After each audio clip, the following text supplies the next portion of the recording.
Are you looking for new ways to use some mushrooms in your kitchen? Follow along.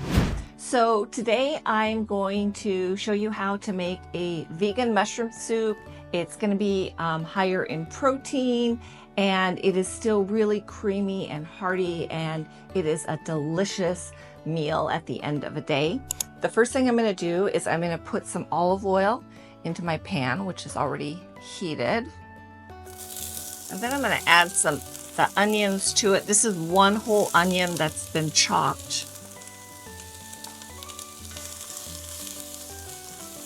Okay, while that is cooking, I'm going to come over here and I have some fresh dill I'm going to use.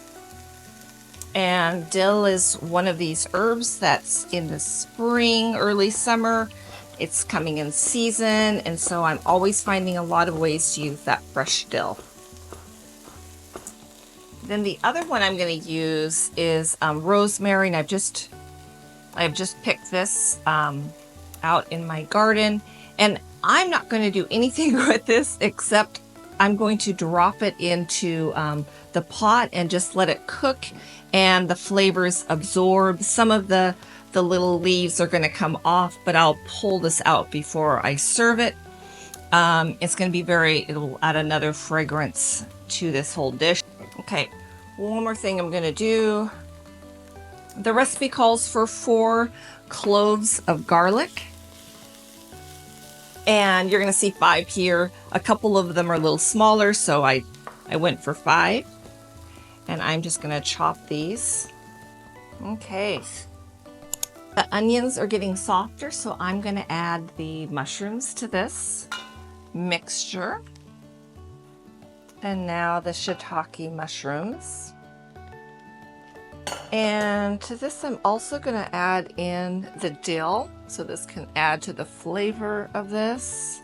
The mushrooms have been cooking for about 5 to 10 minutes, and they are looking fantastic.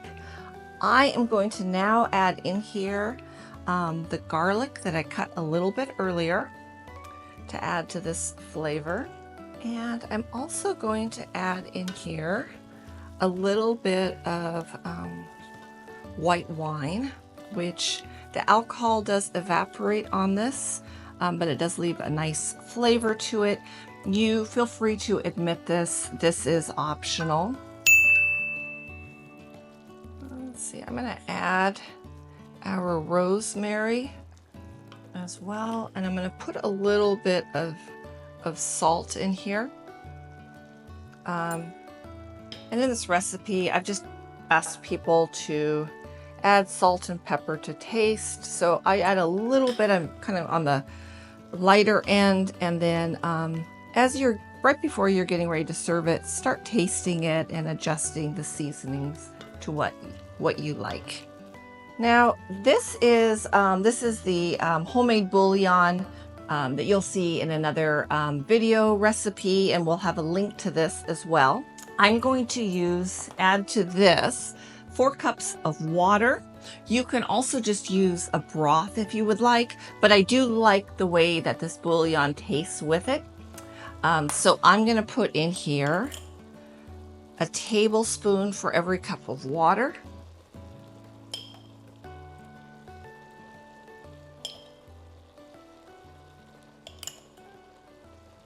And now I'm going to add the 4 cups of water to this.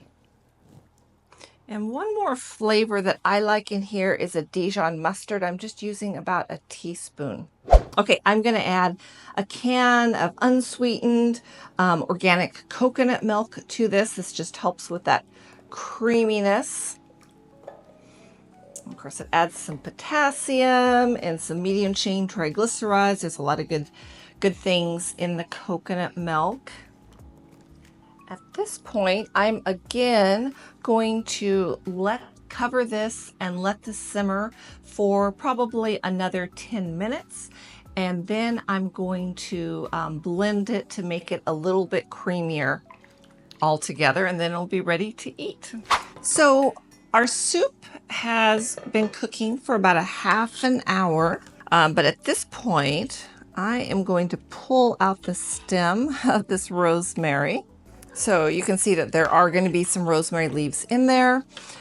And then I'm going to put about half of this soup into a blender and blend it with some raw cashews. I really enjoy the taste and the flavor and the texture of mushrooms, so I'm not going to blend all of the mushrooms into this, although you could. If you don't like that texture of mushrooms, and many people don't, then just take the time to blend all of the soup.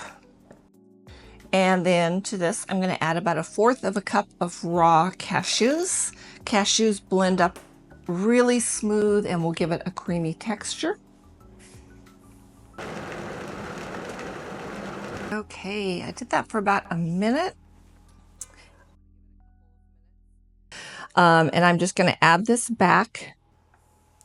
Okay, so you can see we have a creamy soup, and we still have some pieces of mushrooms and some herbs in here.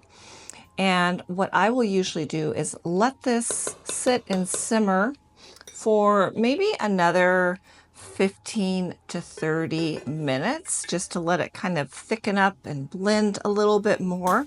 We'll come back and give it a try.